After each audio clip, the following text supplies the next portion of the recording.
Alors, il est, il est 20 heures au Cameroun. Je voudrais saluer tout le monde qui a pris le temps, qui prend le temps euh, d'être là. Nous allons commencer.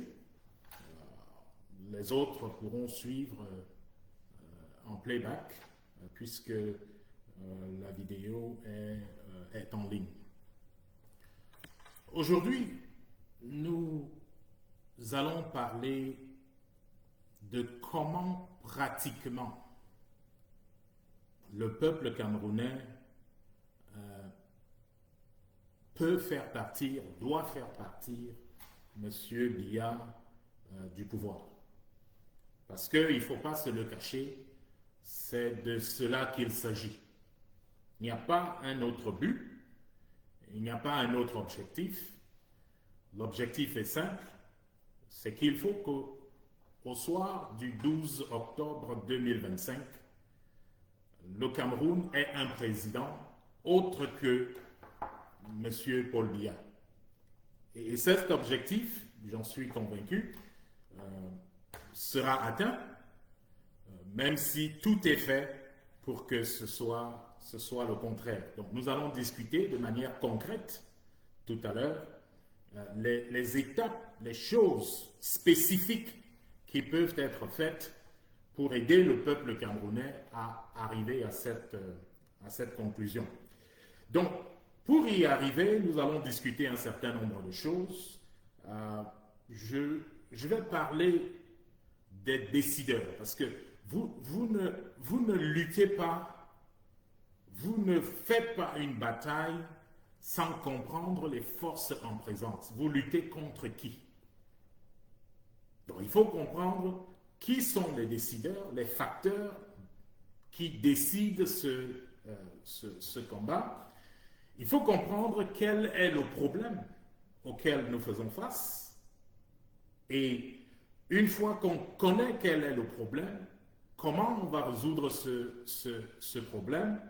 Et dans le cas spécifique de cette élection, il faut comprendre l'électorat du Cameroun.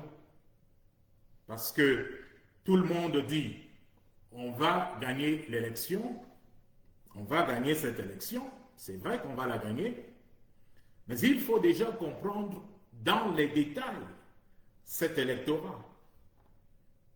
Il faut comprendre l'électorat, comprendre où l'adversaire est faible, comprendre où l'adversaire est fort, de manière à ce que des personnes qui sont concernées dans les différents endroits sachent exactement que, bon, voilà, ici, nous sommes dans une zone à risque, c'est ici qu'il est beaucoup plus possible de faire un certain nombre de choses, et donc, ça accroît la vigilance des différentes parties du pays. Et une fois que j'aurai discuté cela, je ferai deux appels. Je ferai un appel aux membres du gang de 47, parce que tous ne sont pas aussi radicaux qu'on le pense. Au cours des derniers jours, nous avons eu certaines approches, je ne mentionnerai pas de nom, c'est une promesse qui a été faite, et donc je resterai général en ce qui concerne cela, mais je lancerai un appel à d'autres personnes du même gang qui sont en train de penser à un changement de cœur, parce que le peuple a besoin de tout le monde. Donc je ferai cet appel-là, et après, je réalise que ce que nous disons peut inquiéter certains partenaires européens, et donc je ferai un appel donc à ces partenaires européens pour qu'ils ne s'inquiètent pas. Et donc lorsque nous aurons terminé cela, ce sera tout pour ce soir. Mais avant d'entrer dans le vif du sujet, je voudrais quand même noter que chaque bataille a des principes. Vous ne luttez pas parce qu'on a dit lutter. Et puis, bon, vous entrez, vous commencez à donner des coups de poing et les choses se passent n'importe comment. Non, il y a des principes dans chaque bataille. Il faut comprendre que dans la majorité des cas, les batailles se luttent et se gagnent dans la tête des combattants. Et il faut savoir que l'adversaire commun des Camerounais comprend exactement cela.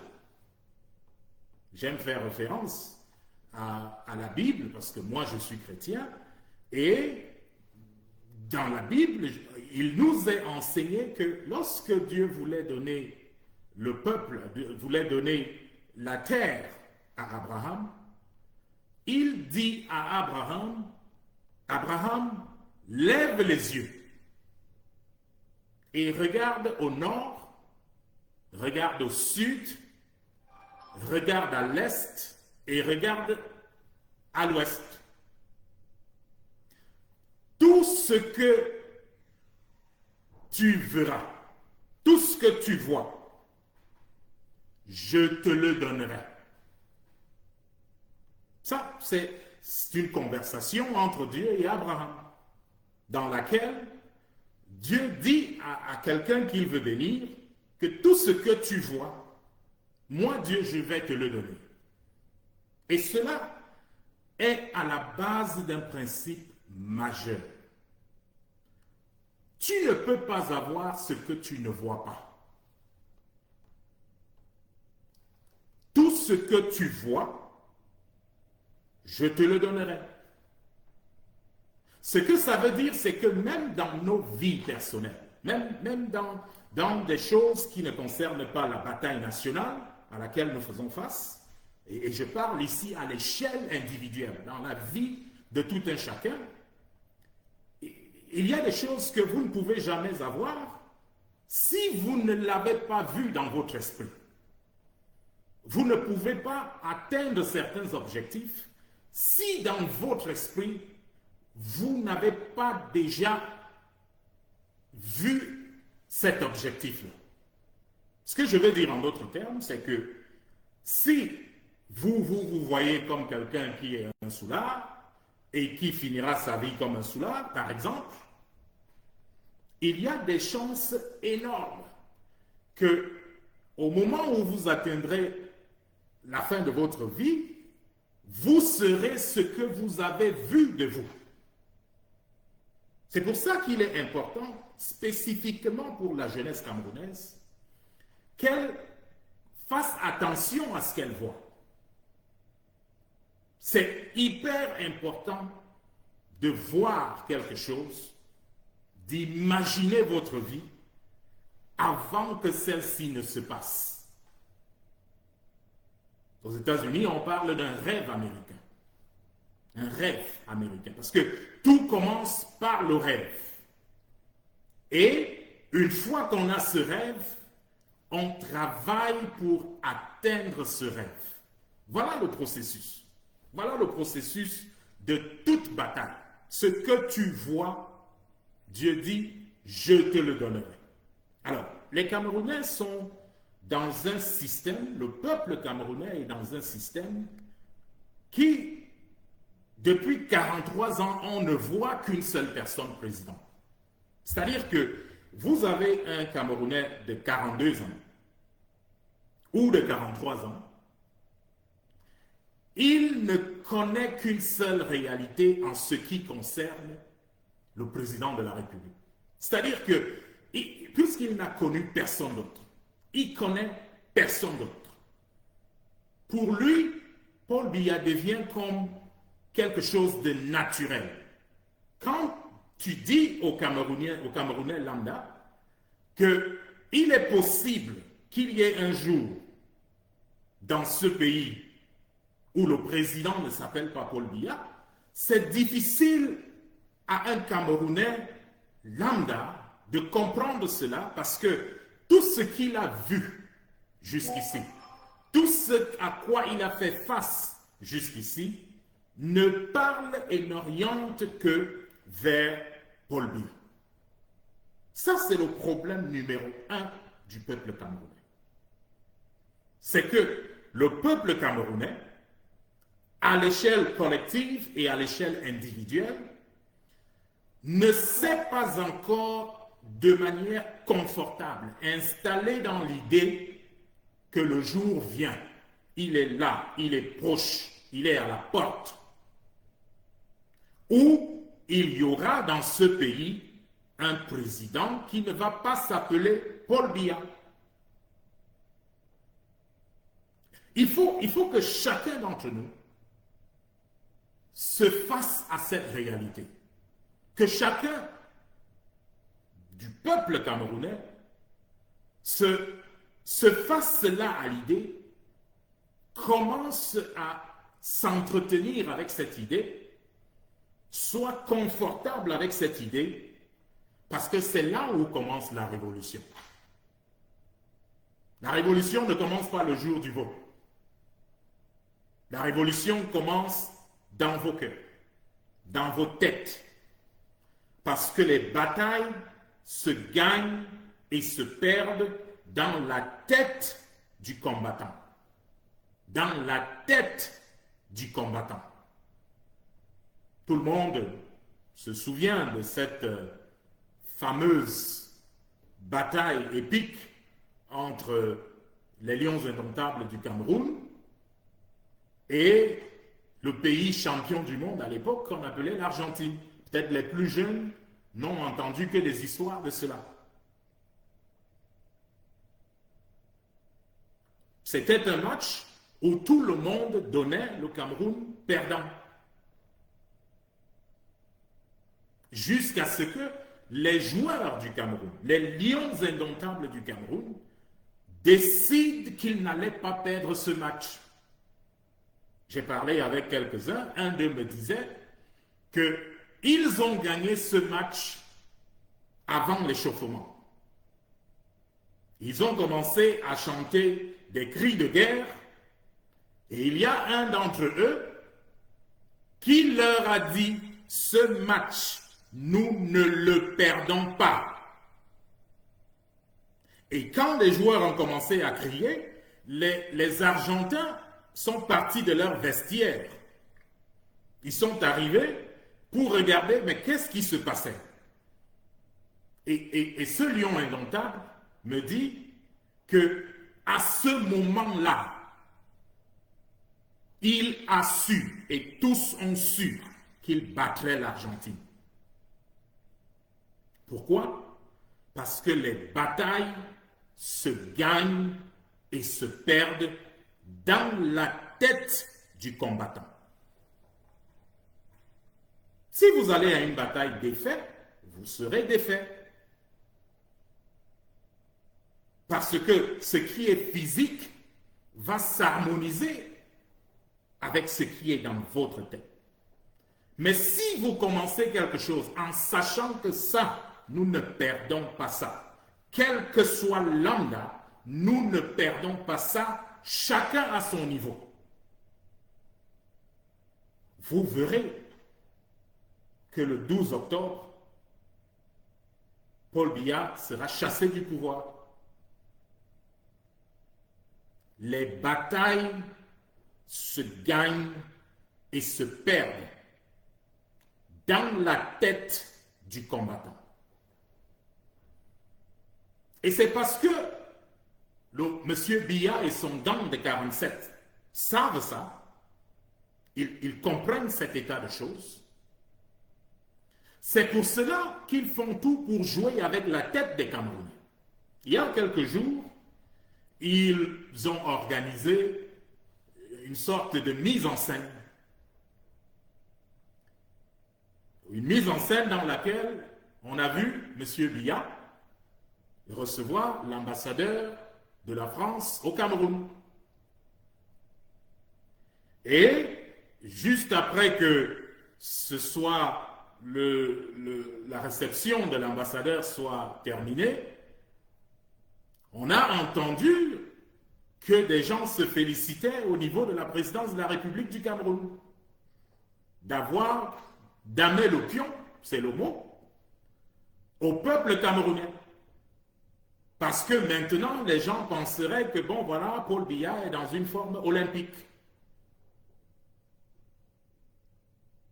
Le gang des Toudi est dans une bataille et ils comprennent qu'une bataille se gagne et se perd d'abord dans la tête du combattant. Et ils ont réussi à convaincre quelques personnes qu'un monsieur qui était perdu, il y a 3 ans, Paul Biya se retrouve aux États-Unis dans une conférence avec une salle, avec des invités. Il doit s'adresser à ses invités. Et Paul Biya est perdu, il ne connaît pas là où il est. Il pose la question à son chef de protocole, qui sont ces gens? Ils veulent quoi? C'est-à-dire que le président de la République du Cameroun est assis dans une salle pleine de personnes qui sont venues l'écouter. Et il ne sait pas où il est. Il a 89 ans à l'époque. Il ne sait pas là où il est. Il est perdu. On lui dit, Monsieur le Président, vous allez parler tout à l'heure. Il dit, mais qui sont ces gens qui sont là? Ils viennent d'où? Ils veulent quoi?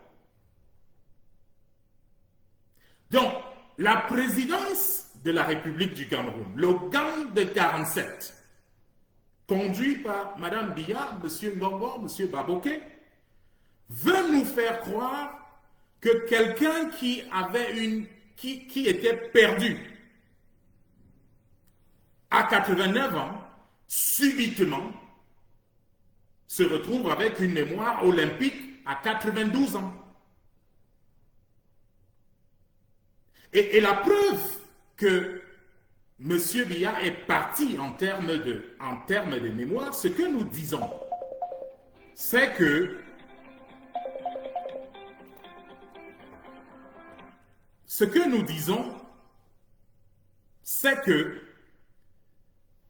M.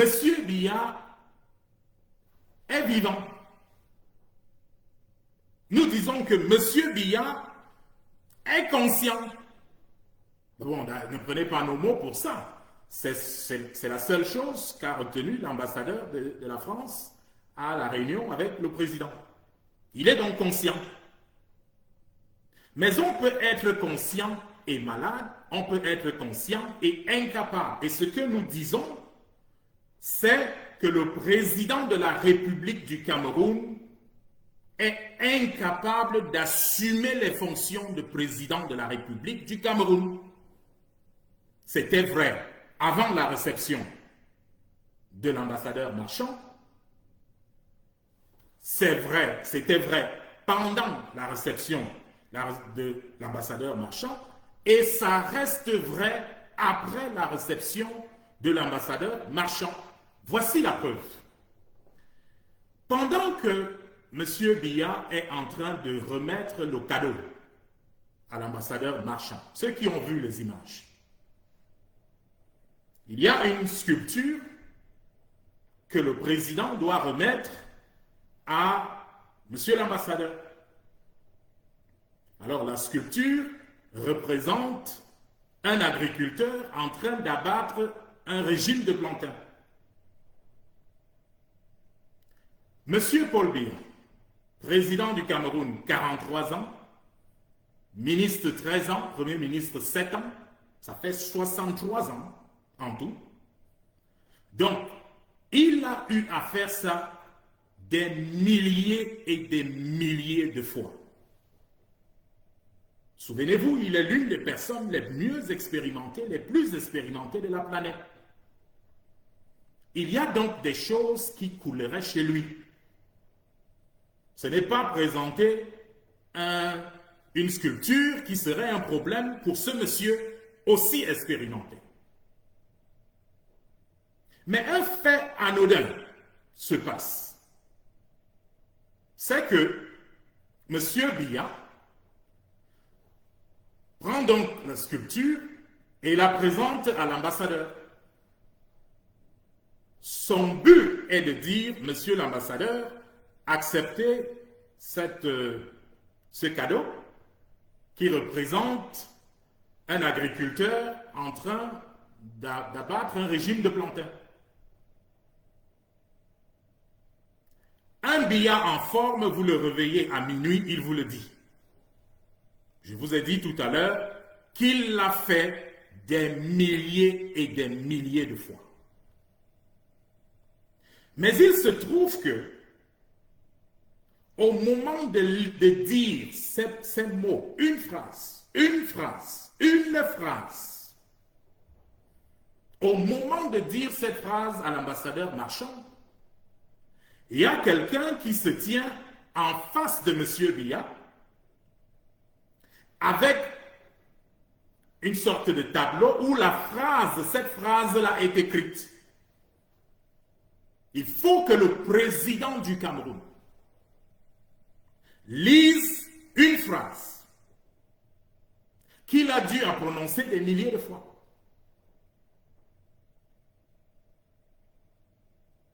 Ne prenez pas mes paroles pour cela.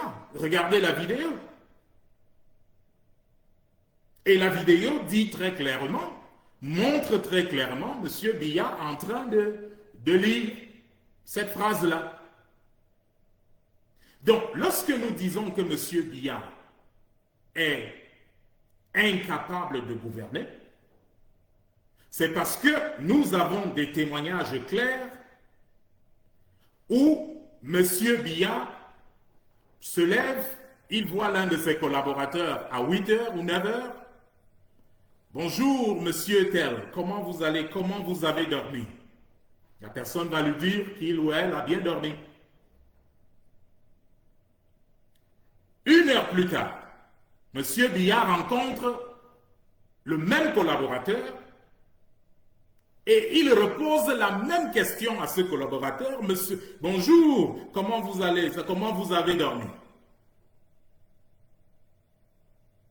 Le même jour, dans l'après-midi, il rencontre la même personne, il repose la même question. Bonjour, comment vous allez, vous avez dormi? C'est que vous avez affaire à quelqu'un qui ne se souvient pas qu'il a rencontré cette personne le matin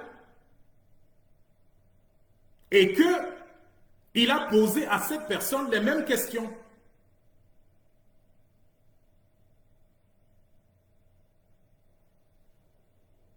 Voilà le président que les Camerounais ont. Et voilà pourquoi nous disons que, et ça c'est quelque chose que nous ne voulions pas discuter. Nous devons le discuter pour éclairer la lanterne des Camerounais et leur dire, mesdames, messieurs, vous avez un président à la mémoire parti. Parti. Vous pouvez avoir une conversation avec le président. Il est conscient. Quand il vient, quand vous lui parlez, il est conscient, il est charmant, il vous parle.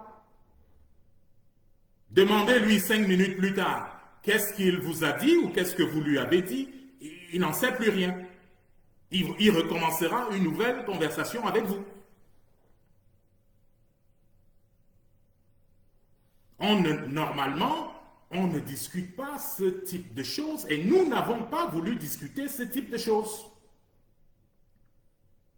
Mais c'est face à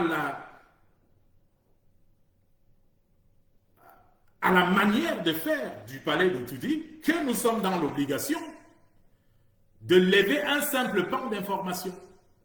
Et le fait que M. Biya soit hors mémoire fait en sorte que ce soit consistant avec la vidéo que tout le monde entier a vue.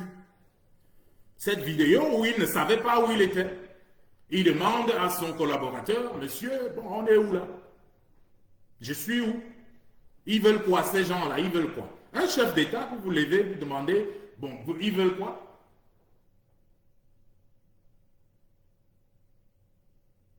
Le système Biya le gang de 47 veut jouer avec la tête des Camerounais. Et vraiment ici, j'ai dit avant et je le redis, il y a des choses qu'on ne discute pas. Je suis désolé d'avoir à venir discuter la santé de M. Paul Biya. Ça, je le fais à contre-cœur. Parce que c'est un papa, 92 ans. Il est même robuste pour son âge. Mais à certains moments, lorsqu'on vous pousse à bout, vous êtes dans l'obligation de dire et d'expliquer. Et nous disons qu'il ne faut pas que ces gens nous poussent au bout pour que ce soit une humiliation pour le président. Nous ne le voulons pas.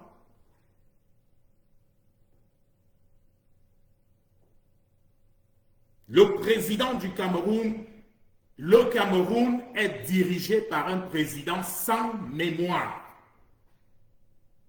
Nous le disons haut et nous le disons ici. Un président qui ne sait pas, après avoir eu la conversation avec vous, qui ne sait pas ce que vous avez discuté 5 minutes plus tard.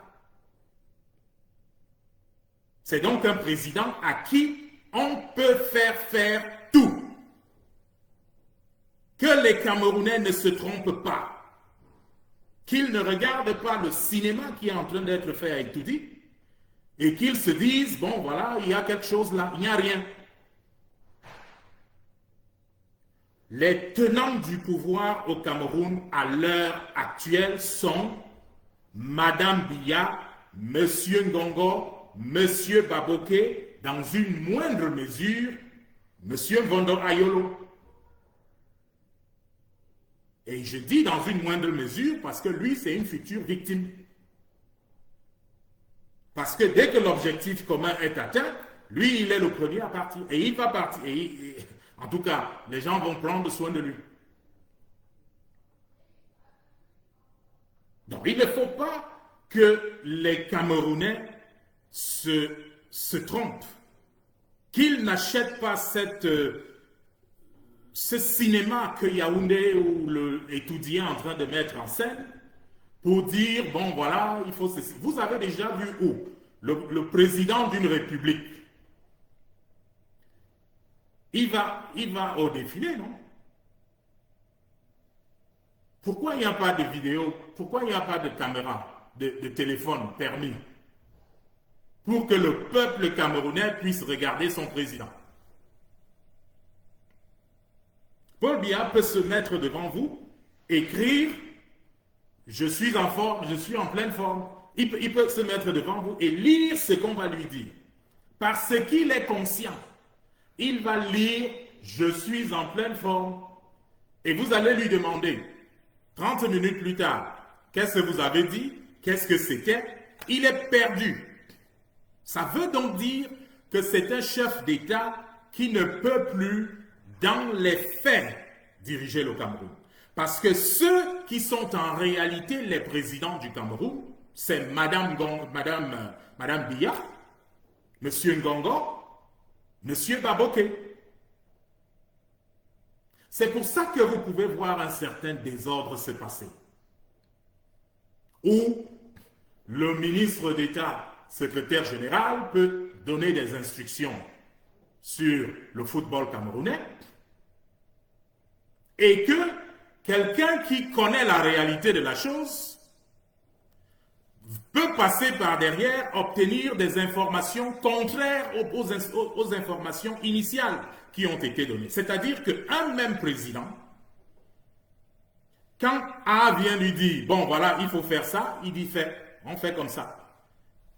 Maintenant, quelqu'un qui connaît l'état du président reviendra plus tard pour revoir le même président et expliquer quelque chose au même président qui ne se souvient plus qu'il a donné des instructions contraires le même jour, va donner des instructions qui vont dans une autre direction. C'est pour ça qu'il y a tout ce désordre au Cameroun. Parce que le Cameroun est gouverné par procuration. Il faut que le gang de 47 arrête ça. Il faut arrêter ça. Il faut arrêter de prendre les Camerounais comme si c'était des gens qui ne réfléchissaient pas.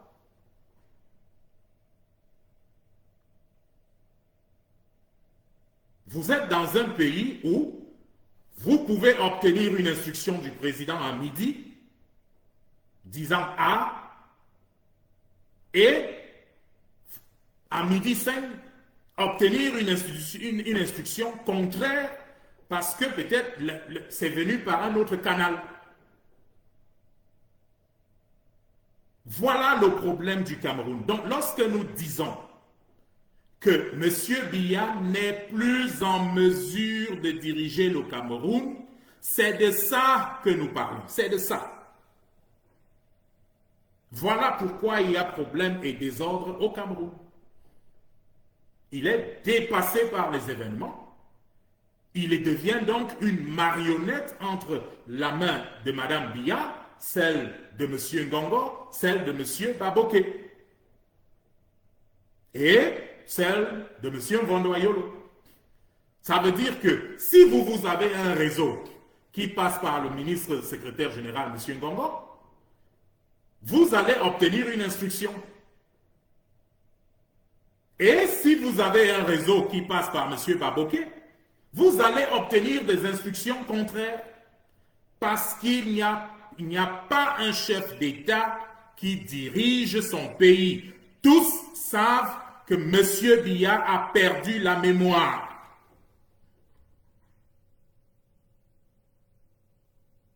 Donc, quand nous disons que M. Biya a besoin d'aide, c'est de ça dont nous parlons. On peut organiser des dizaines de séances photos. Il fera ce qu'on lui demandera de faire là. Les 2 ou 3 minutes ou 5 minutes que ça prendra, il fera ce qu'on va lui demander de faire. 30 minutes plus tard, si vous lui demandez de faire le contraire, il vous fera exactement le contraire. Donc, Mme Biya, M. Ngongo, M. Baboké, M. Ayolo, ne prenez pas les Camerounais pour des idiots. Il est temps que ça s'arrête. Et ça, le peuple camerounais doit le savoir. Le peuple camerounais doit le comprendre. Et voter pour M. Biya, c'est voter pour un coup d'État. C'est un coup d'État que vous voyez tous les jours, qui est en train de se passer devant vos yeux.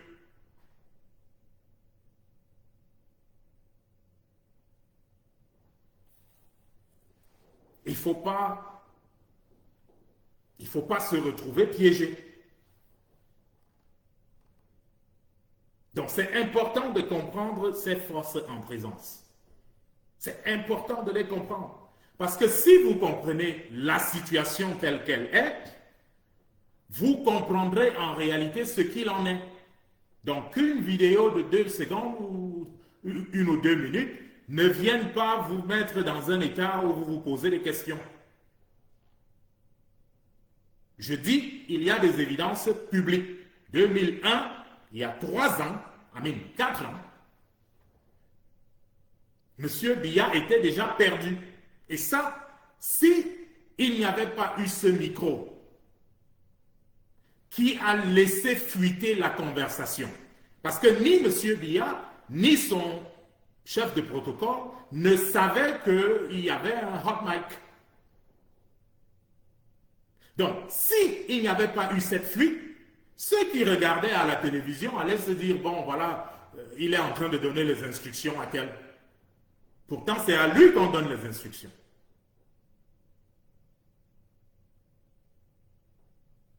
Et quand on vous montre cette photo, les gens vont dire, bon, voilà, comment quelqu'un qui est en forme olympique comme ça, le voilà en train de donner les instructions à ses collaborateurs. Monsieur, madame, ce sont les collaborateurs de Monsieur Biya qui lui donnent des instructions. C'est pour ça que nous disons que c'est indécent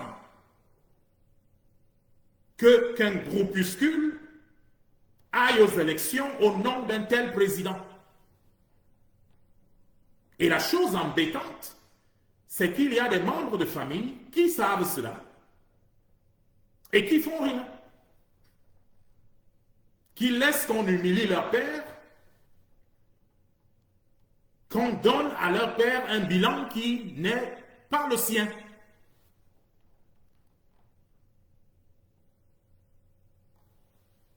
Au nom de quoi?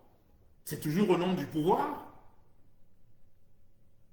C'est toujours au nom du pouvoir que vous allez laisser votre père être aussi humilié. C'est toujours au nom de ça. Après 43 ans de pouvoir, 20 ans ministre et premier ministre, c'est quel genre de pouvoir?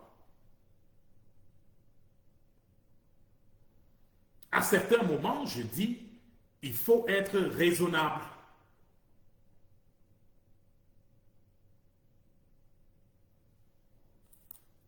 Donc, cher peuple camerounais, la mise en scène qui s'est passée au Palais de l'Unité il y a quelques jours ne vous concerne en rien. En ce qui vous concerne, c'est un non-événement. Ce sont des artistes avec leurs marionnettes qui ont décidé de faire ce qu'ils allaient faire. Et puis voilà. Qu'on veuille prendre ces photos, ces images, pour venir vous faire croire quelque chose, ne tombez pas dans ce cinéma.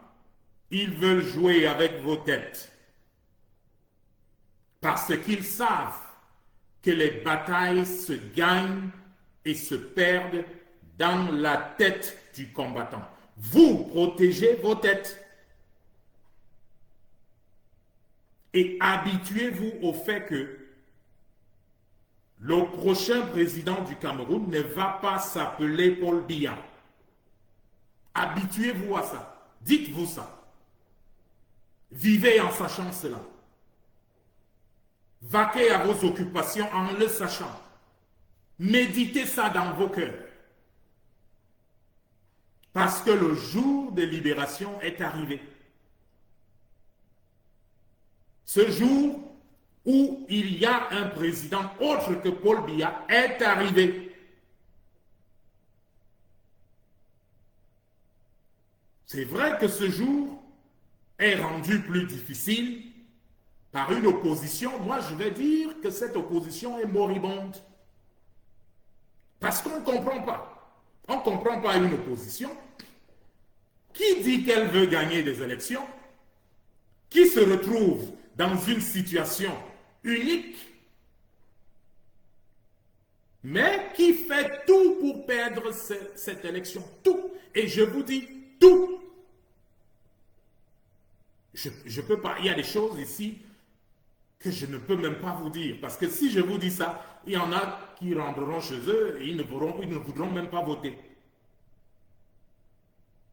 C'est le degré de pagaille, c'est le degré de petitesse dans l'opposition camerounaise. De petitesse.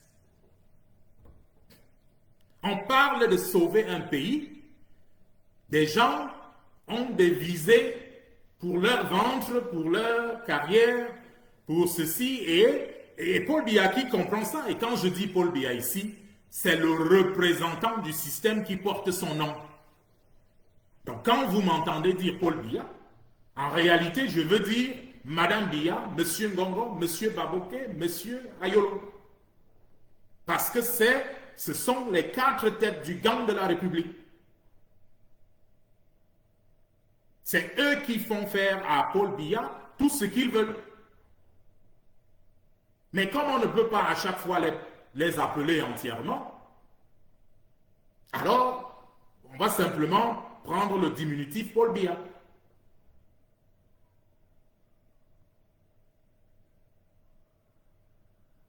Donc je disais tout à l'heure que Paul Biya comprend très bien l'opposition qu'il s'est construite. Parce que pour comprendre le problème dans lequel nous sommes, il faut comprendre que ces candidats, les 11 qui sont en face, ne sont pas la création du peuple camerounais. Si les choses étaient libres, si les choses étaient faites normalement, on ne parlerait d'aucun de ces 11 comme une option pour être président. Aucun d'eux. On ne parle que de d'eux comme option parce que, connaissant le pays, M. Biya et son gang de 47 se sont forgés les opposants qu'ils veulent. Donc ne perdez jamais ça à la tête, cher peuple. Ne vous dites pas, bon voilà, c'est ceci ou cela. Vous avez les opposants que Paul Biya vous a donnés. Ce sont ces 11. Ce sont ses opposants. C'est-à-dire qu'il a choisi l'équipe contre laquelle il veut jouer. L'équipe contre laquelle il veut jouer. Et donc, dans vos analyses, si vous perdez ça de tête, si vous perdez ça de vue, vous allez vous faire surprendre. Si vous perdez de vue que ces 11 qui sont là ont été sélectionnés par Biya et le RDPC, le gang de 47, si vous perdez ça de vue, alors vous êtes parti pour une grosse surprise. C'est pour ça que le peuple ne devrait pas bouger d'un pas sans avoir les garanties sur l'un de ces 11. Et c'est pour ça que vous nous voyez insister sur le fait qu'il faut qu'il signe ces accords. Parce qu'avec ces accords, personne ne pourra sortir de ces accords. Ils signent ça, ils deviendront présidents par force. Et il n'y aura donc pas de jeu. Mais bizarrement, ils ne veulent pas signer. M. Bello Bouba dit très simplement que, bon, lui, il a un accord avec le président. Il vous le dit, hein, il ne passe pas par 1000 chemins pour vous le dire. Il vous dit, lui, il a un accord avec le président. Que son accord avec le président n'empêche pas qu'il soit candidat. En d'autres termes, M. Bello Bouba est en train de vous dire que comme vous le voyez candidat, comme vous le voyez faire ce qu'il est en train de faire, comme vous entendez ce qu'il est en train de dire, lui, il est toujours dans le cadre de sa collaboration avec M. Biya. Pourquoi? Parce que c'est lui qui le dit. Il dit que son accord avec M. Biya n'empêche pas qu'il soit candidat. Ça veut dire qu'il est en accord avec Paul Biya avant, même s'il démissionne, il est en accord avec Paul Biya. Quand il va à l'élection, il est en accord avec Paul Biya. Après l'élection, lui, il va rester dans son accord avec Paul Biya. Voilà ce que M. Bello Bouba vous dit. Et on est en train de compter sur le fait que, comme les Camerounais cherchent à tout prix un leader, on cherche à tout prix qui va faire gagner, derrière qui on va se mettre, on vous dirige donc vers là. J'ai parlé de M. Bello Bouba. Je peux autant parler de M. Chiroma. M. Chiroma, qui est un communicateur brillant, nous a dit que Paul Biya est le soleil. C'est-à-dire le soleil qui se couche, qui se lève sur les justes et les bons et les méchants et qui se couche sur tout le monde. Monsieur Chiroma est capable de vous démontrer en pleine nuit qu'il y a le soleil. Ne prenez pas mes mots pour cela. Vous avez l'expérience de l'homme. Et le peuple, malgré cela, dit, nous voulons supporter Chiroma. Et on dit à M. Chiroma, signez l'accord. Signez l'accord qui nous rassure que vous n'allez pas avoir un deal par derrière. Il dit, il refuse.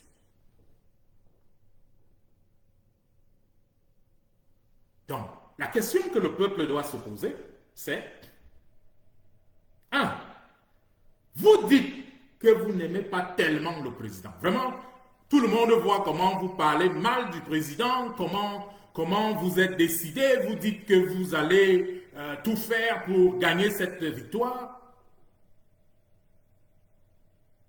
Et on vient vous donner les moyens effectifs de transformer cette victoire de manière concrète en victoire. Et vous dites non. Je ne veux pas qu'on dise que j'ai vendu le Cameroun aux Américains. Parce qu'il y a 106 sociétés qui viendront. Alors, le Cameroun comporte des centaines et des centaines. Il y a quelqu'un qui me disait tout à l'heure qu'il y a plus de 600 sociétés françaises au Cameroun. Est-ce à dire que le Cameroun a été vendu aux Français? Il faut être logique dans la manière de fonctionner, de penser. Le refus de la signature de ce contrat, ils refusent de signer cela parce qu'ils savent qu'il n'y a pas de retour. Ils savent qu'ils ne pourront pas jouer. Et ils préfèrent aller à l'élection. Et quand on demande, mais messieurs, vous allez faire comment pour gagner votre élection? On dit, bon voilà, on invite le Conseil constitutionnel, on va inviter le Conseil constitutionnel à dire le droit. La question c'est, vous parlez de quel Conseil constitutionnel? Vous parlez du Conseil constitutionnel dont M. Clément Atangana est le président. Est-ce que les Camerounais savent même qui est Clément Atangana? Je pense que peut-être qu'il faut prendre une minute pour dire aux Camerounais qui est Clément Atangana. Clément Atangana est un cousin parce qu'il est du même village, Ngomeda, que Grégoire Oona. Grégoire Oona est secrétaire général adjoint du RDPC. La femme de Clément Atangana est député RDPC depuis plus d'une vingtaine d'années. Donc, vous avez quelqu'un comme Clément Atangana, vous le voyez en train de dire autre chose que Paul Biya a gagné. Mais il faut être sorti d'ailleurs pour envisager une telle suite. Ce monsieur, c'est l'extension du RDPC. Je vous dis, sa femme est députée RDPC depuis plus de 20 ans.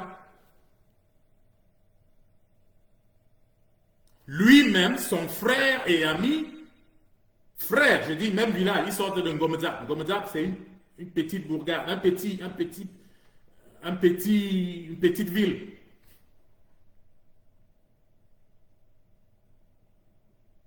Donc, qu'est-ce qui vous fait penser que ce monsieur, fervent du RDPC,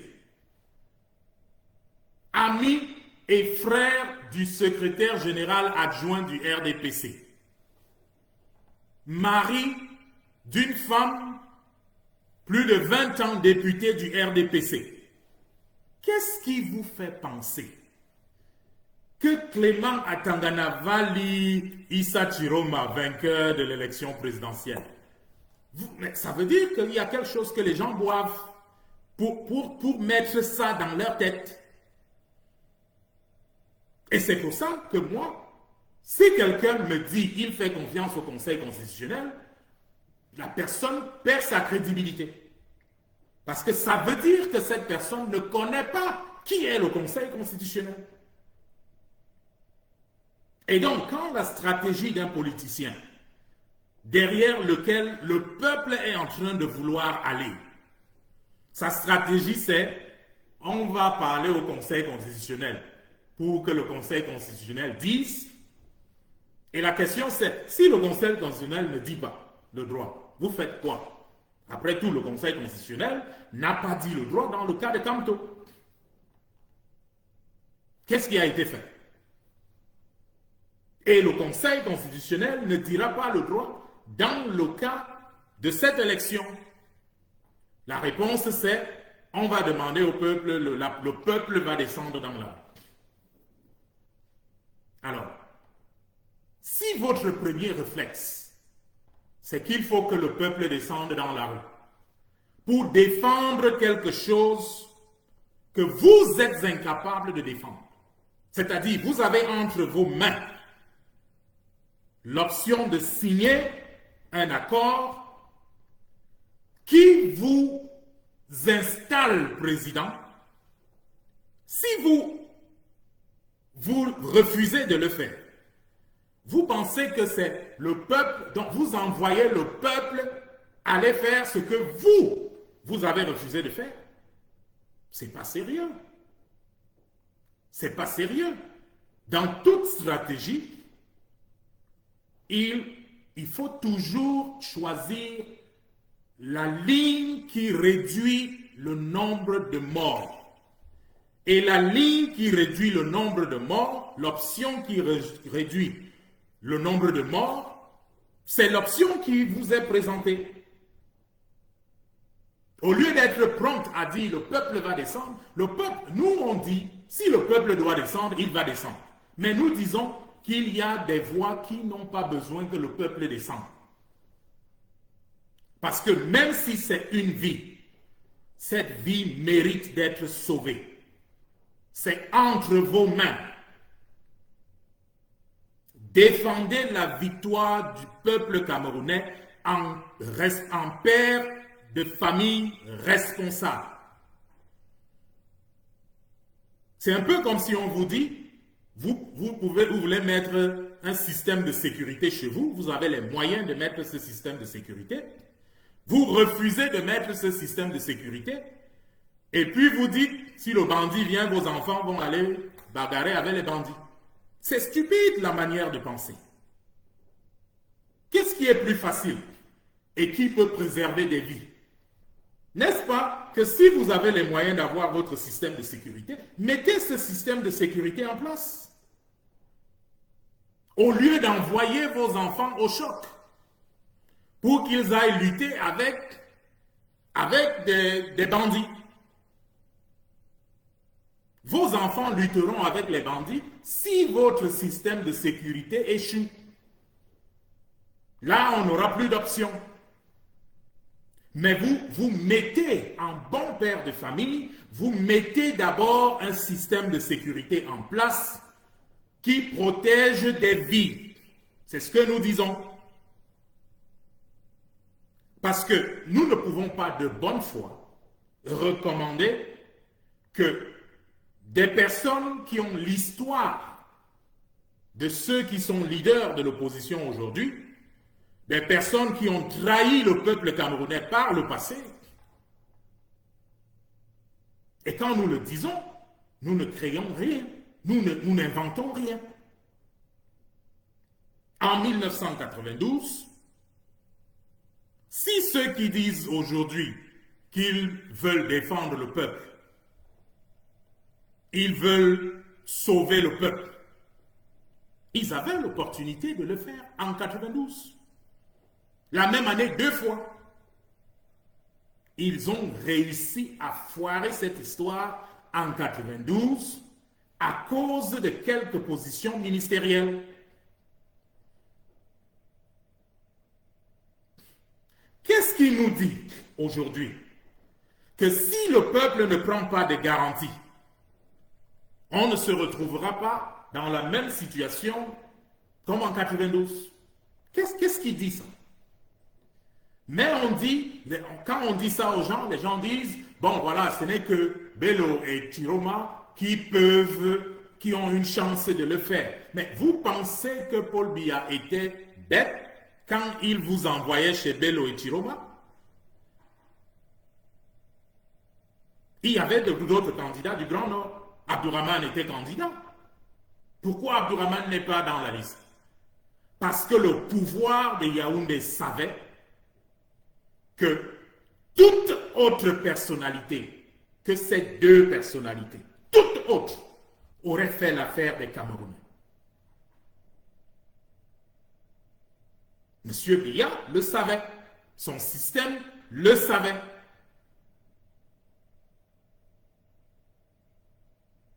Maintenant, on demande à cela, on est prêt, on dit, le peuple dit, bon écoutez, comme ce n'est que vous, nous allons travailler avec vous. Mais garantissez la victoire. Eux, ils disent non. Ils ne veulent pas. Ils ne veulent pas. Ils veulent qu'on leur fait confiance.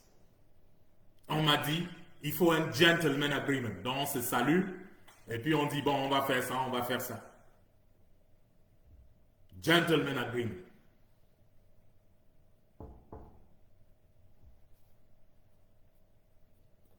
Moi, je pense qu'à un moment donné, lorsqu'on parle d'un peuple, lorsqu'on parle de l'avenir d'un peuple, lorsqu'on parle du futur d'un peuple, le peuple camerounais,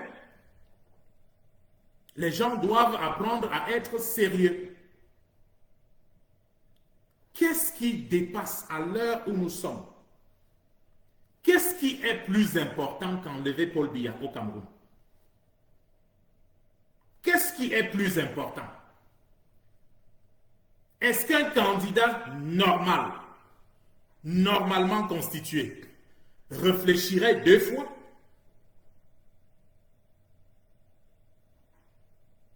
Moi, je dis qu'il y a un problème.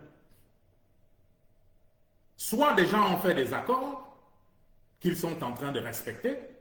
D'ailleurs, M. Bello Bouba, lui, il nous a dit, lui, il a dit, ce n'est même pas à nous, il a dit ça à tout le monde qui voulait l'entendre et qui veut l'entendre. M. Bello Bouba a dit, eux, ils ont les accords, lui, il a les accords avec Paul Biya, qui n'empêche pas qu'il soit candidat. Pour lui, c'est donc aisé de comprendre pourquoi il ne signerait pas un tel accord, parce qu'il est vainqueur dans les deux cas. Paul Biya gagne, lui il a son accord avec Paul Biya. Paul Biya perd, c'est quand même lui qui devient président. Voilà la stratégie. En ce qui concerne M. Chiroma, j'ai du mal à comprendre pourquoi M. Chiroma refuserait de signer ces accords. Il y a des gens qui m'ont dit que bon, peut-être qu'il a des problèmes sécuritaires. Il y a un autre opposant qui m'a fait dire, par personne interposée, que bon, peut-être c'est des problèmes de sécurité et il n'a pas tort. C'est pour ça que nous disons que nous allons prendre des garanties. Nous allons nous rassurer que rien n'arrive à M. Chiroma si M. Chiroma signe ses accords. Rien ne vous arrivera.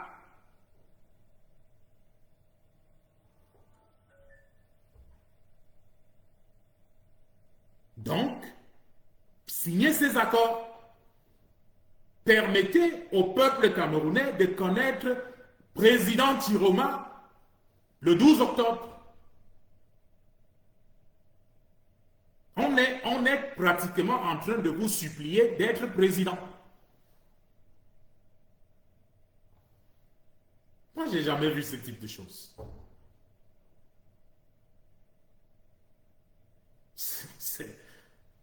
C'est pas plan, on comprend pas.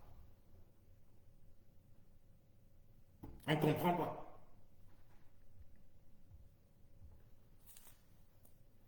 Donc moi, je vais dire au peuple camerounais, si M. Chiroma veut aller à cette élection sans signer les accords,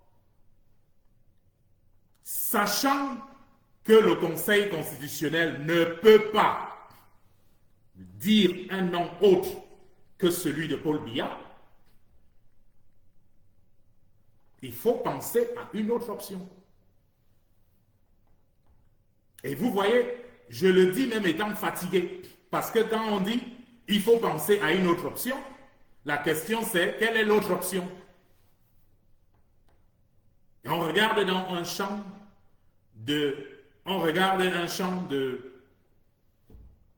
d'opposants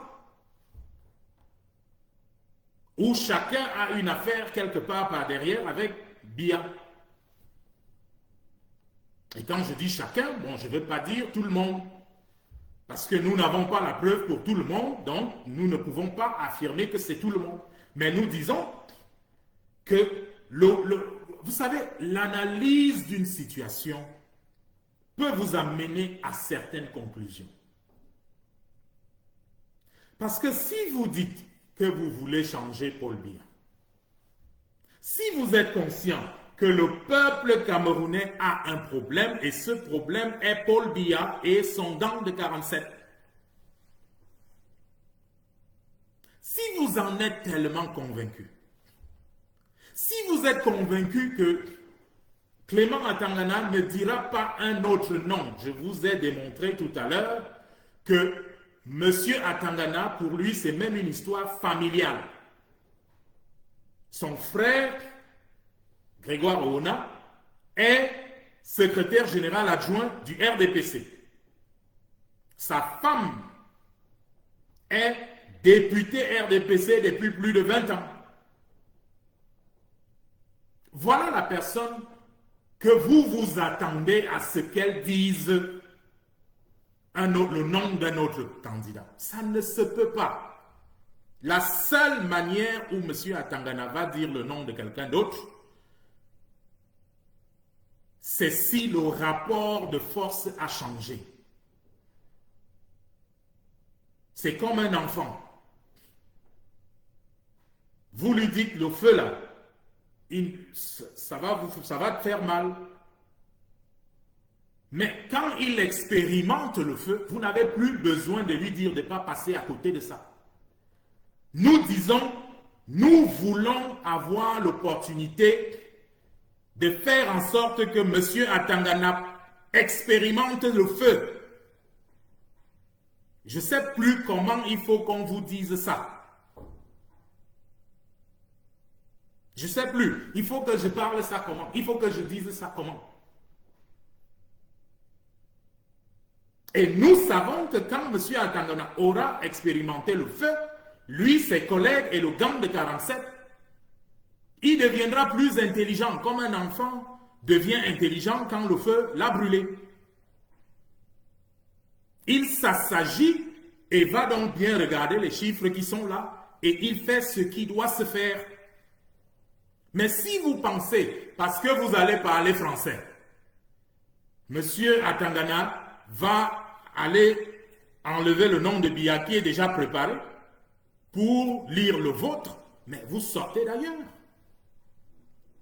Vous sortez d'ailleurs. Vous vous moquez du peuple. Et vous dites, bon voilà, il faut que le peuple sorte dans la rue. Descende dans la rue.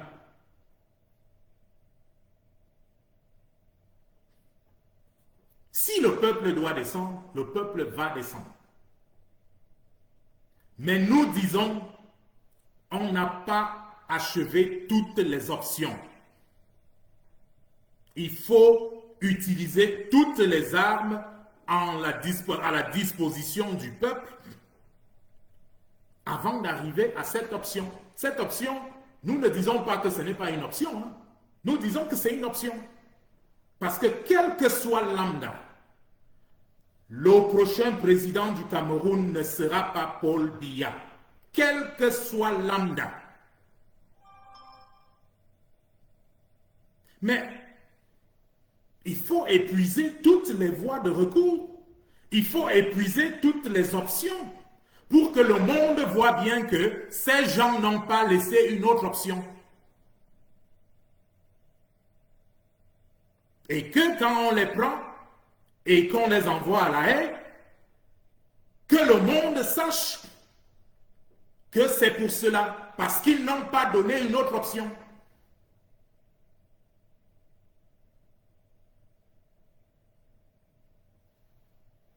On ne sait plus qu'est-ce qu'il faut dire, on ne sait plus qu'est-ce qu'il faut faire.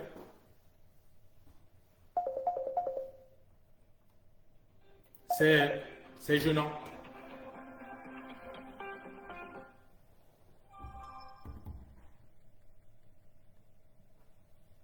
Alors, il faut que le peuple se mette dans la tête qu'il peut gagner ces élections avec ou sans Bello Bouba et Issa Chiroma Bakari. Ne vous condamnez pas. Ne vous condamnez pas. J'ai entendu des gens dire Issa Chiroma, c'est la meilleure option. Je suis d'accord avec vous. Issa Chiroma, là où nous sommes, mais c'est le cas le plus facile. Tout comme Maurice Kamto était le cas le plus facile. Parce que si on avait eu Maurice Kamto dans cette élection, mais le débat serait clos depuis longtemps. On serait en train de parler autre chose, comment organiser le pays. Mais malheureusement, le peuple n'a pas Maurice Kamto. Le peuple a Issa Chiroma. Et moi, je pense que de toutes les options qui restent, c'est lui. C'est lui qui est la meilleure option. Mais le peuple ne doit le supporter que si il signe ses accords. Parce que s'il ne signe pas ses accords, asseyez-vous tranquille, prenez des pop-corn, regardez la télévision, Paul Biya sera président.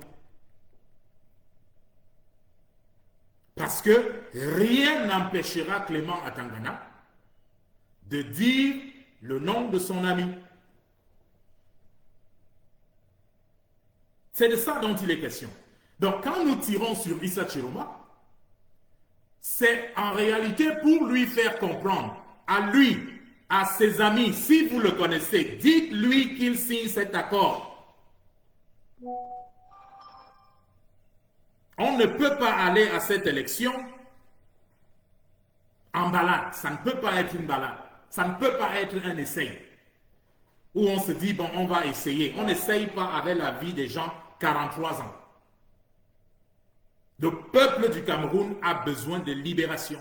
Le peuple du Cameroun cherche quelqu'un pour libérer le Cameroun. Et Issa Chiroma est la personne la mieux placée pour le faire. Mais, si Issa Chiroma refuse sa responsabilité, le peuple ne doit pas se sentir prisonnier de Issa Chiroma. Il faut réfléchir à une autre option. Vous savez, il y a eu une élection au Sénégal, il y a moins d'un an. Cette élection au Sénégal a eu 19 candidats. 19. Mais il y a eu un candidat qui, parce qu'il avait été coopté par M. Sonko, ce candidat, que les gens ne connaissaient même pas beaucoup, a eu plus de 50% des voix au premier tour. Au premier tour, il a eu plus de 50%. Vous savez pourquoi? Parce que le peuple sénégalais avait compris. Et mon espoir aujourd'hui, c'est que le peuple camerounais comprenne. Vraiment là où nous sommes, nous nous en foutons de la personne. J'ai démontré ici à profusion que ni Bello Bouba, ni Chiroma, aucun d'entre eux n'est vraiment un candidat excitant. S'il y avait des options, presque tout le monde ne choisirait pas ces gens. Mais c'est l'armée que nous avons. Mais si M. Chiroma et M. Bello veulent nous mettre dans une situation où il n'y a pas d'option, parce qu'ils sont là, ils vont faire ce qu'ils veulent faire, parce que le peuple est condamné à voter pour eux. Moi, je dis au peuple, non, vous n'êtes pas condamné à voter pour eux. Il faut être premier, c'est tout. Pour gagner cette élection, il faut venir en tête. Et je vous ai pris l'exemple du Sénégal. Le Sénégal, un inconnu, presque inconnu, est devenu président du Sénégal sur un mot d'ordre.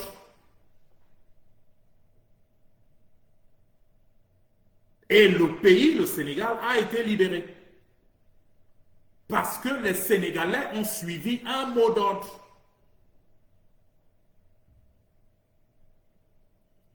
Ils ont refusé d'être orientés vers là où on les envoyait. Et ce que je dis, c'est que la libération du Cameroun passera peut-être par ce mot d'ordre.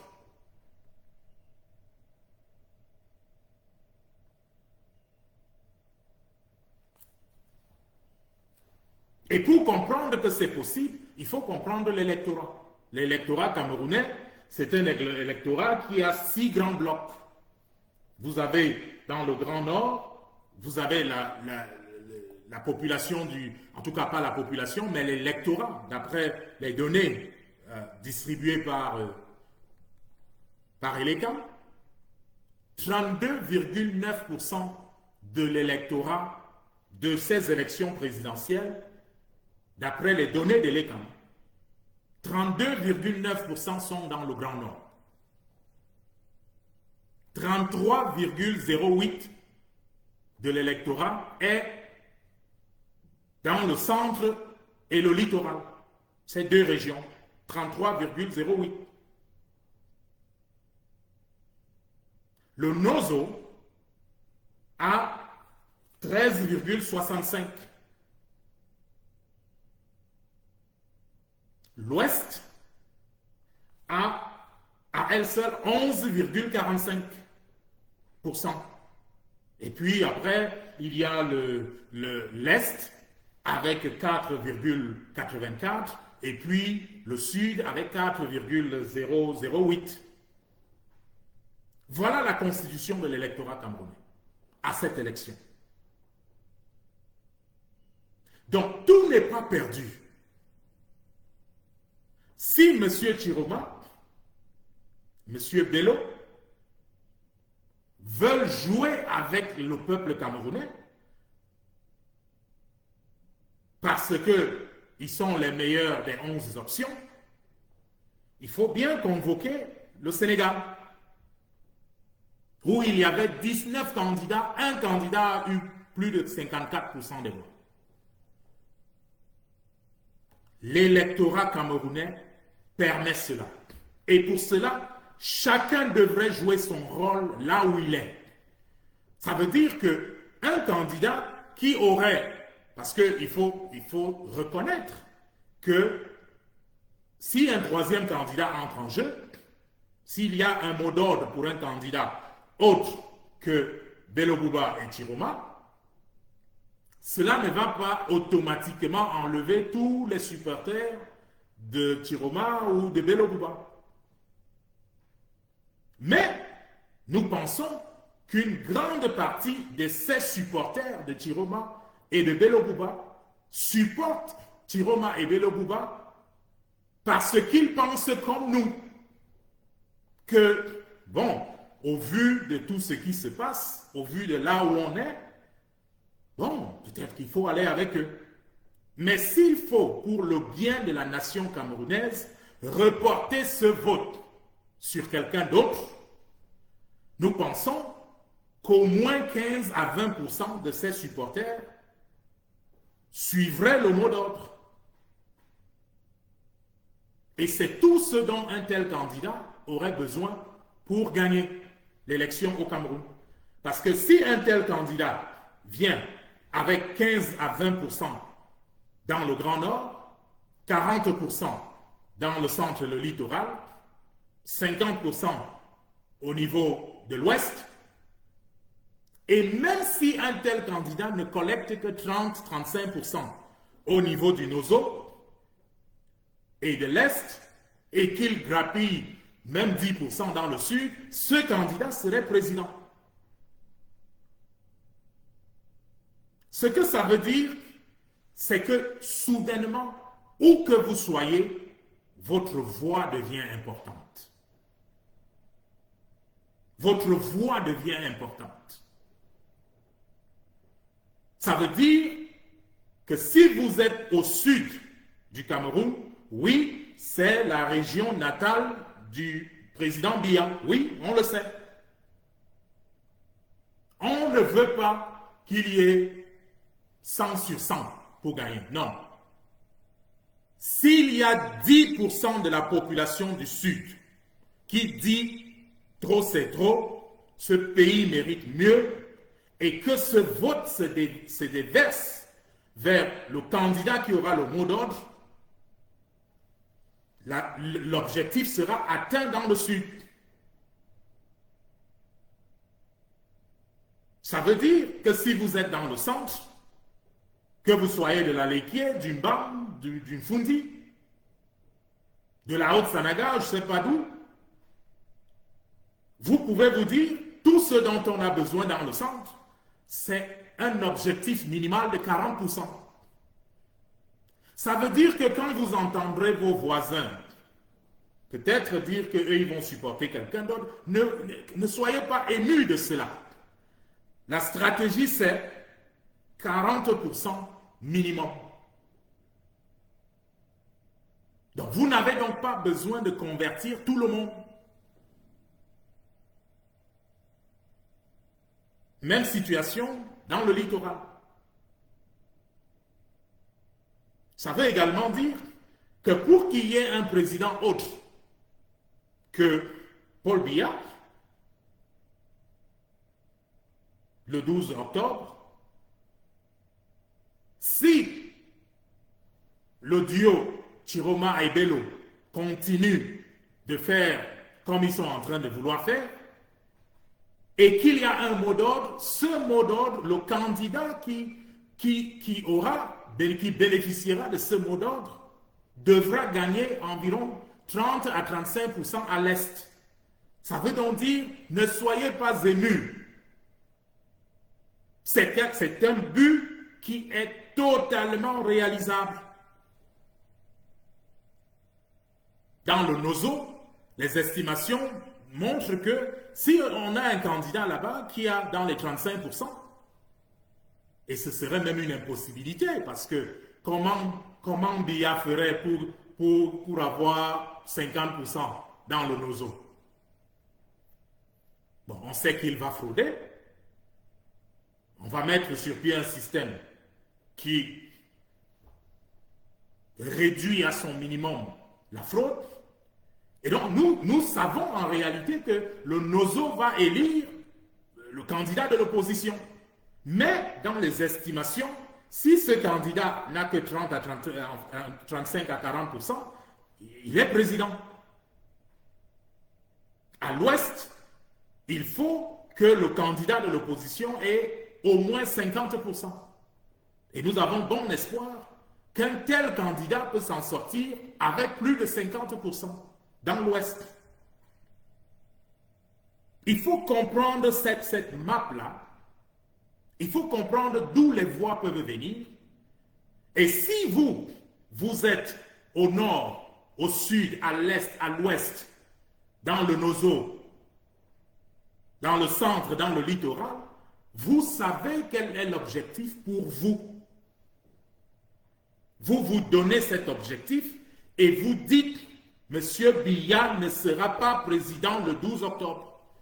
Et tout ce que nous on demande, c'est que les urnes pointent vers un candidat. Parce que la minute où les urnes ont pointé vers le candidat vainqueur, nous allons voir comment Biya va voler cette victoire. Nous allons voir. Mais avant d'y arriver, il faut que le peuple joue son rôle et c'est ça le rôle du peuple. Je voudrais donc me résumer en disant, nous continuons d'espérer que M. Chiroma va prendre la bonne décision. S'il a peur de sa sécurité, nous allons la lui garantir.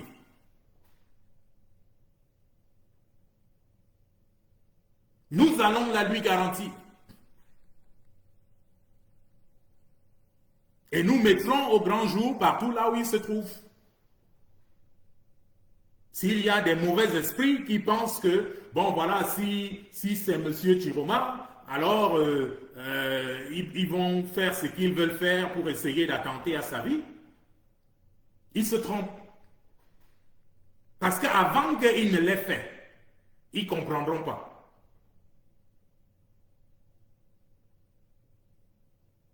C'est pour ça que nous encourageons M. Chiroma. Monsieur, soyez courageux. Le peuple camerounais vous appelle. Le peuple camerounais a besoin de vous. Répondez à l'appel de ce peuple. Libérez ce peuple avec courage.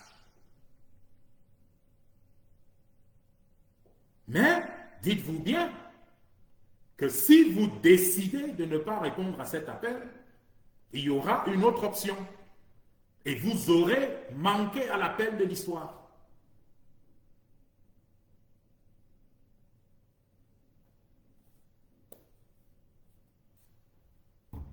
Alors, avant que nous ne terminions, je veux lancer un appel. Parce que j'ai été contacté par certains membres du RDPC qui sont gênés de la situation qui se passe et qui cherchent des garanties. Nous allons vous donner ces garanties. Nous allons travailler avec le nouveau président pour que vous ayez ces garanties. Et moi, je veux personnellement identifier ceux qui pèsent et qui peuvent faire basculer la chose pour le peuple camerounais. Monsieur Laurent Esso, Monsieur Louis-Paul Motazé, Monsieur René Sadi.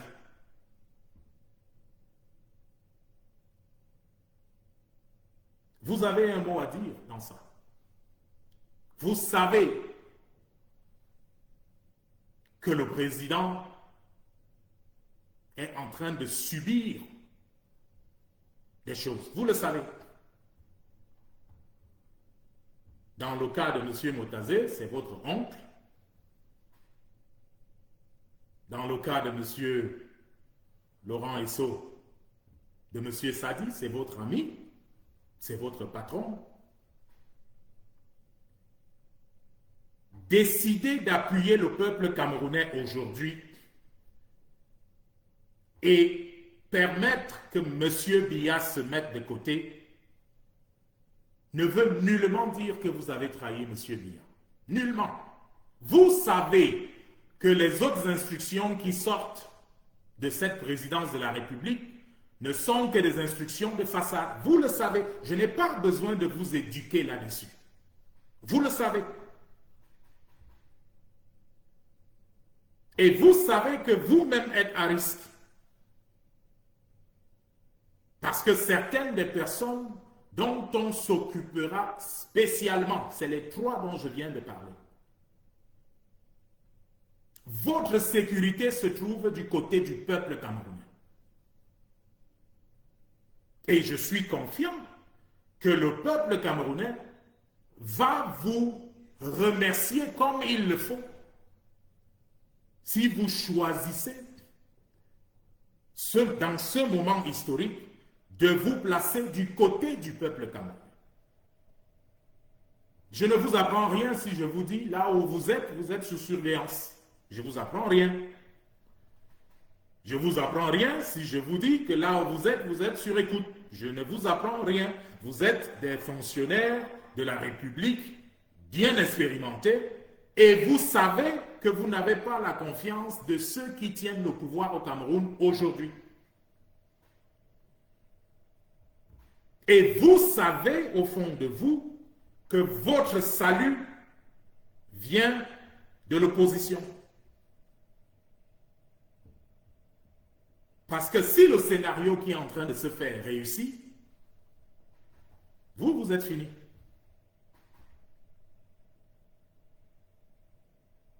Je vous invite donc, au nom du peuple, aidez le peuple. Aidez le peuple à se défaire de ce régime. Nous savons que vous avez participé. Bon, Chiroma y a participé, Bello Bouba y a participé. Mais le peuple est prêt à les suivre. Cela devrait vous dire la soif du peuple camerounais à sortir de ce problème. Et vous avez la possibilité de changer ça. Vous avez la possibilité de faire partie de ce Cameroun de demain.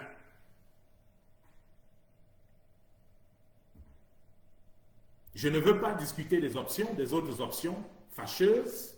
Je veux m'arrêter à ces options heureuses où vous aurez décidé de vous joindre au peuple, historiquement.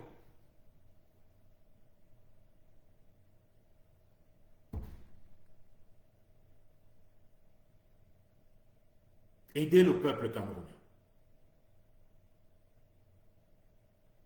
Et s'il y a toute autre personne qui souhaite, qui est du RDPC ou de l'appareil politique, du RDPC ou du gouvernement,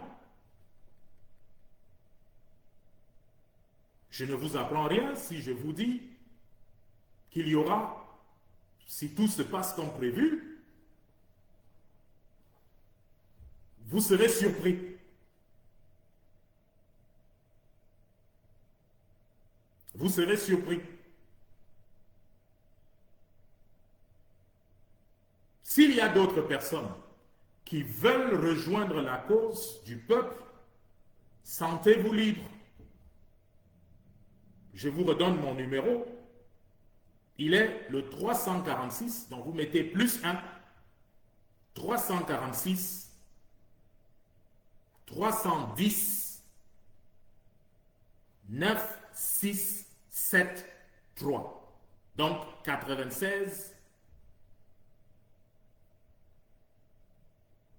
J'ai dit 9, 6, 7, 3. 96, 73. Il faut aider le peuple camerounais. Il faut aider le peuple camerounais. Il n'est pas bon que ce pays tombe entre les mains de Madame Biya, M. Ngongo, M. Baboké. Il n'est pas bon.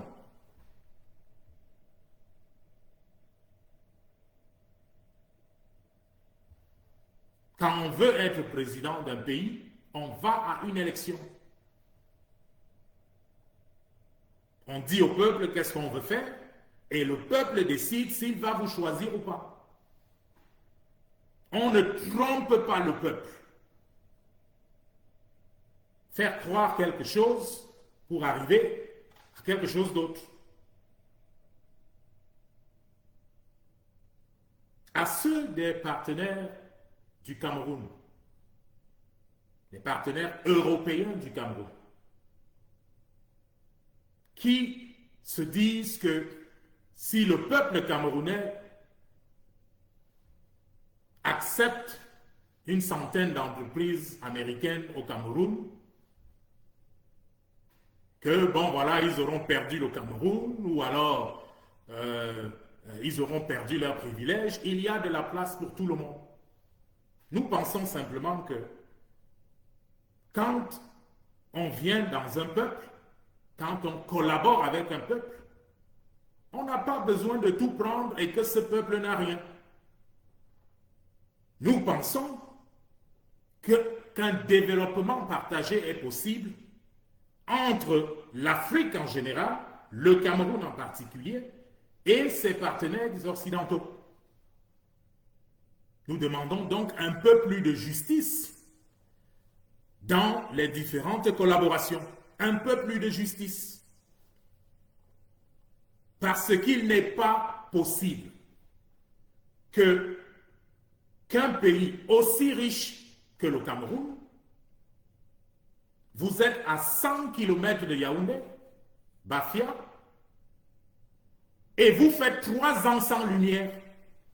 Il n'est pas possible que vous soyez dans un quartier à Yaoundé ou à Douala et que ce qui vous est servi comme eau soit une eau rouge, orange, quand elle n'est pas noire. Nous pensons que ce sont des choses de base. C'est des choses, ailleurs on ne réfléchit pas à ces choses-là. Au Cameroun, les Camerounais prient pour avoir de l'eau, pour que l'eau coule. Les Camerounais prient pour qu'il y ait l'électricité. Nous pensons que ce n'est pas normal, ça ne peut pas être normal. Et donc nous disons et nous encourageons le régime qui viendra à essayer d'équilibrer les choses. Nous insistons sur le fait que les Camerounais aient des emplois. Nous voulons faire un peu d'argent, mais nous disons, l'argent que nous ferons ne va pas sentir bon si la pauvreté et la misère continuent d'être le quotidien des Camerounais. Le Cameroun étant la source de cet argent. Nous exigeons donc des gouvernants que ces gouvernants donnent de l'emploi au peuple camerounais. C'est pour ça que nous avons insisté sur un certain nombre de projets où nous savons que si ces projets sont là, 5 millions de Camerounais ont de l'emploi, nous pouvons faire de l'argent, ils peuvent faire de l'argent et c'est tout le monde qui est content. Nous ne voulons plus de ce continent-là où vous vous sentez en danger partout où vous partez. Parce que les gouvernants n'arrivent pas à donner de l'emploi à leur peuple. Nous ne voulons plus de cette Afrique. Et donc nous disons à nos collègues européens qu'il est temps d'avoir une meilleure Afrique. Il est temps. Il est temps d'avoir de meilleures relations avec l'Afrique. Il est temps. Donc ce que nous disons et ce que nous défendons n'est pas là pour vous chasser. Nous disons par exemple, regardez les communications.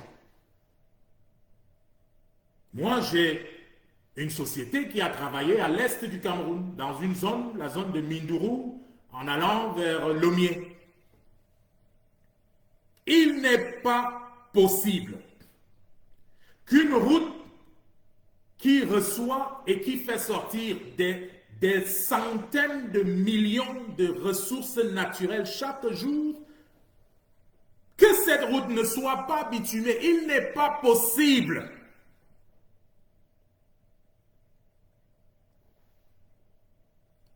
Nous ne comprenons pas ça. Quand vous êtes à Mindourou ou vous êtes à Lomé, le réseau devient un acte de Dieu, un miracle de Dieu. Nous disons, il faut arrêter ça. Il faut arrêter ça. Bon, mais il y a des sociétés qui sont des sociétés téléphoniques. Ces sociétés ne trouvent pas d'intérêt à aller étendre le réseau à ces communautés-là, pour la simple raison que, bon, la population qui y est n'est pas assez dense pour générer les profits dont ils ont besoin pour récupérer leur argent. Et nous disons, nous avons les moyens de collaborer avec vous, de sorte que, même par direct to sell, que MTN, Orange, puissent desservir ces populations-là en se mettant ensemble avec des satellites qui orbitent autour de cette population. Ça fait donc que c'est tout le monde qui gagne. Vous gagnez, nous gagnons, le peuple camerounais gagne. Voilà le type de relation que nous poussons.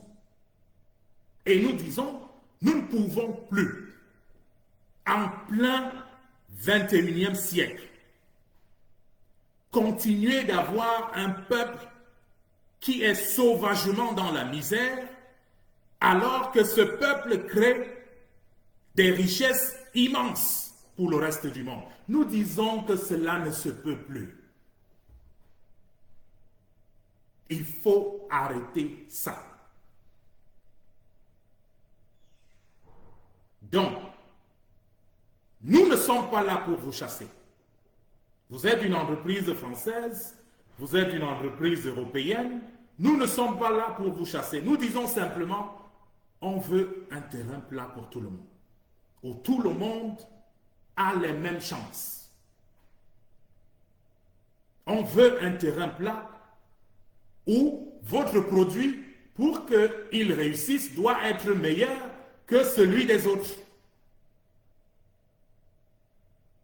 Le régime des privilèges, nous n'en voulons plus. Parce que tout ce que ça fait, ça crée des pays, ça crée un pays où les gens se mettent à bagarrer pour les ethnies, alors que les autres vont sur la Lune. Ils vont à Mars. Il faut changer de paradigme. Et c'est ce que nous disons. Moi, je suis né au Cameroun et vous ne seriez pas content s'il y avait un pays en Europe qui a la vie que le Cameroun a, par exemple. Il faut être logique. Il y a beaucoup d'argent à faire. Il y a de la place pour tout le monde. Mais il faut le faire de manière logique. Il faut le faire de manière à ce que les gens n'aient pas l'impression qu'on est en train de venir voler. Il faut des hôpitaux. Ce n'est pas possible qu'en 2025, qu'une femme qui veut accoucher dans un village, qu'on mette cette femme sur une moto pour que cette femme aille accoucher à peut-être 30 ou 40 kilomètres de là. Ce n'est pas possible.